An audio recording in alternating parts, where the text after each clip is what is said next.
കേരളത്തിന്റെ സാക്ഷരതയും മറ്റും പറഞ്ഞുകൊണ്ട് കേരളത്തെ പുച്ഛിച്ചവരും കേരളവും എവിടെ നിൽക്കുന്നു എന്ന് നിങ്ങൾ ചിന്തിച്ചിട്ടുണ്ടോ? നാം ഏവരും കണ്ടതാണ് ഒരു യൂട്യൂബ് ഷോയിൽ, ഇന്ത്യസ് ഗോട്ട് ലേറ്റന്റ് എന്നുള്ള ഷോയിൽ അതിൽ പങ്കെടുത്ത ആളുകളും രൺവീർ സിംഗ് അല്ലാബാദിയ, അതുപോലെ തന്നെ ജസ്പ്രീത് സിംഗ് തുടങ്ങിയ ആളുകൾ അതുവരെ നടത്തിയ പരാമർശങ്ങൾ ഇന്ത്യയുടെ പല ഭാഗത്തുനിന്നും വിമർശനങ്ങൾ നേരിട്ടതാണ്. മാതാപിതാക്കളുമായിട്ടുള്ള ലൈംഗികതയുമായി ബന്ധപ്പെട്ട കാര്യങ്ങളും കേരളത്തെയൊക്കെ പുച്ഛിച്ചുകൊണ്ട് അവരുടെ സംസാരമൊക്കെ നമ്മൾ ഏറെ വിവാദ വിഷയമായ സംഗതിയാണ്. തുടർന്ന് യൂട്യൂബ് ആ വീഡിയോ വരെ നീക്കം ചെയ്തതുമാണ്.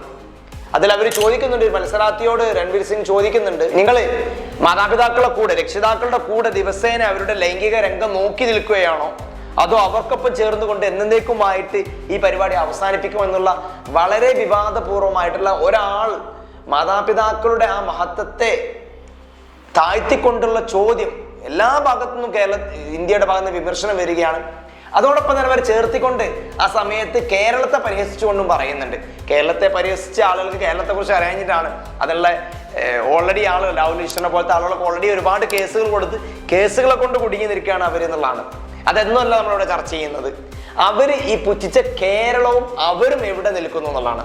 ഓരോ കാര്യങ്ങൾ എടുത്തു നോക്കിയാൽ കേരള മോഡൽ ഡെവലപ്മെന്റ് ഒക്കെ വളരെ ചർച്ച ചെയ്യുന്നതാണ്. ഓരോ സംസ്ഥാനങ്ങളും അത് ഫോളോ ചെയ്യാൻ വേണ്ടി ശ്രമിക്കുന്നതുമാണ്. അതിൽ കേരളവും അവരും ഓരോരോ കാര്യങ്ങളിൽ എവിടെ നിൽക്കുന്നു എന്ന് നമുക്ക് എന്ത് ചെയ്യാം, ഒന്ന് കമ്പയർ ചെയ്ത് നോക്കാം. നമുക്ക് ഇന്ത്യയെ മൊത്തം എടുത്തു നോക്കാം. ഓരോ സംസ്ഥാനങ്ങളായിട്ട് പല സംസ്ഥാനങ്ങളിലെ ആളുകൾ അതിലുണ്ട്. പഞ്ചാബിലായാലും മഹാരാഷ്ട്രയിലായാലും അതിൽ ലിറ്ററസി റേറ്റ് ആണ് ഒന്നാമതായിട്ട് പറഞ്ഞത്.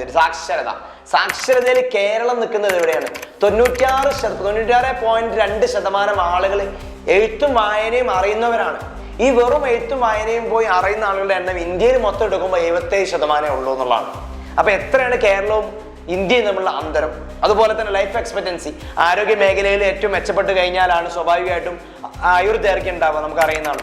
ആയുർദൈർഘ്യത്തിന്റെ കാര്യത്തിൽ കേരളം 74.39 ആവറേജ് ആയുർദൈർഘ്യം എന്ന് പറയുന്നത്. അത്രയും കാലമാണ് ആളുകൾ കേരളത്തിൽ ജീവിച്ചിരിക്കുന്നതെങ്കിൽ അത് ഇന്ത്യയുടെ മൊത്തം ആവറേജ് 66.74 ഉള്ളൂ. 10 വർഷം കൂടുതലാണ് കേരളം. 10 വർഷം മുന്നിലാണെന്ന് നമുക്ക് വേണമെങ്കിൽ എന്ത് ചെയ്യാം, പറയാം. അതുപോലെ തന്നെ ചെറിയ കുട്ടികൾ ജനിക്കുമ്പോൾ തന്നെ മരിക്കുന്ന ഇൻഫാന്റ് മോർട്ടാലിറ്റി റേറ്റ് നോക്കുകയാണെങ്കിൽ അത് ഈ കേരളത്തിൽ 1000 കുട്ടികൾ ജനിക്കുമ്പോൾ 6 പേരെ മരിക്കുന്നുള്ളൂ. അതേസമയത്ത് ഇന്ത്യയിൽ അത് 4 ഇരട്ടി 24 പേരാണ് ഇന്ത്യയിൽ മൊത്തത്തിൽ നോക്കുമ്പോൾ മരണം സംഭവിക്കുന്നത് എന്നുള്ളതാണ്. അതുപോലെ തന്നെ പോവർട്ടിയുടെ കാര്യം എടുക്കാം. ദരിദ്രർ, കേരളത്തിൽ ദരിദ്രത നമ്മൾ കാണുന്നത് വളരെ കുറവാണ്. അത് മൾട്ടി ഡയമെൻഷണൽ പോവർട്ടി എടുക്കുകയാണെങ്കിൽ കേരളത്തിന്റെ ശതമാനം എന്ന് പറയുന്നത് 0.48% ആണ്. ആ സമയത്ത് ഇന്ത്യയുടെ ആവറേജ് എന്ന് പറയുന്നത് 14.96%. 100 പേരിൽ 16 പേര് ഇന്ത്യയിൽ മൊത്തത്തിൽ പട്ടിണി കിടക്കുമ്പോൾ കേരളത്തിൽ അത് എത്രയേ ഉള്ളൂ? 1% താഴെ ഉള്ളൂ എന്നുള്ളതാണ് മനസ്സിലാക്കേണ്ടത്. അതുപോലെ തന്നെ സെക്സ് റേഷ്യോയിലേക്ക് നോക്ക്. സ്ത്രീകളോടുള്ള വിവേചനം, അതുപോലെ തന്നെ ഇനീക്വാലിറ്റി കാണിക്കുന്നത് ജനന സമയം മുതലേ അവർ കാണിക്കുന്നുണ്ട് ഇന്ത്യയിൽ മൊത്തത്തിൽ. സെക്സ് റേഷ്യോ നോക്കിയാൽ മതി നമുക്കത്. സെക്സ് റേഷ്യോ പുരുഷന്മാർക്ക് കൂടുതൽ പ്രാധാന്യം കൊടുത്ത് സ്ത്രീകളുടെ ഭ്രൂണഹത്യ, കൊലപാതകങ്ങൾ ഒരുപാടുള്ളതാണ്.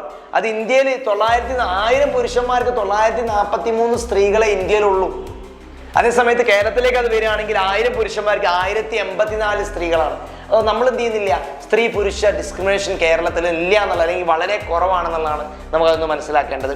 അതുപോലെ തന്നെ സ്ത്രീകളുടെ ഗർഭിണിയായിട്ടുള്ള സ്ത്രീകൾ പ്രസവ സമയത്ത് മരണം കാര്യങ്ങളൊക്കെ, അമ്മമാരുടെ മരണം, മെറ്റേണൽ മോർട്ടാലിറ്റി റേറ്റ് നോക്കുകയാണെങ്കിൽ 1,32 സ്ത്രീകളാണ് കേരളത്തിൽ മരിക്കുന്നതെങ്കിൽ അത് ഇന്ത്യയിൽ 100-ലധികമാണ് മരിക്കുന്നത് എന്നുള്ളതാണ്. ഇങ്ങനെ ഏത് മേഖല, ആരോഗ്യ മേഖല ആവട്ടെ, വിദ്യാഭ്യാസ മേഖല ആവട്ടെ, ശുചിത്വത്തിലാവട്ടെ, ഓരോ മേഖലയിൽ എടുത്തു നോക്കിക്കഴിഞ്ഞാലും കേരളം എപ്പോഴും നമ്പർ 1 ആണ്, അല്ലെങ്കിൽ എപ്പോഴും ടോപ്പ് 1, 2, 3 വരുന്ന സംസ്ഥാനമാണ് കേരളം എന്നുള്ളതാണ്. ഒരുവിധം കാര്യങ്ങൾക്കൊക്കെ ഇന്ത്യയിലെക്കാളും ആവറേജ്, ഇന്ത്യയെക്കാളും ടോപ്പിൽ നിൽക്കുന്ന സംസ്ഥാനമാണ്.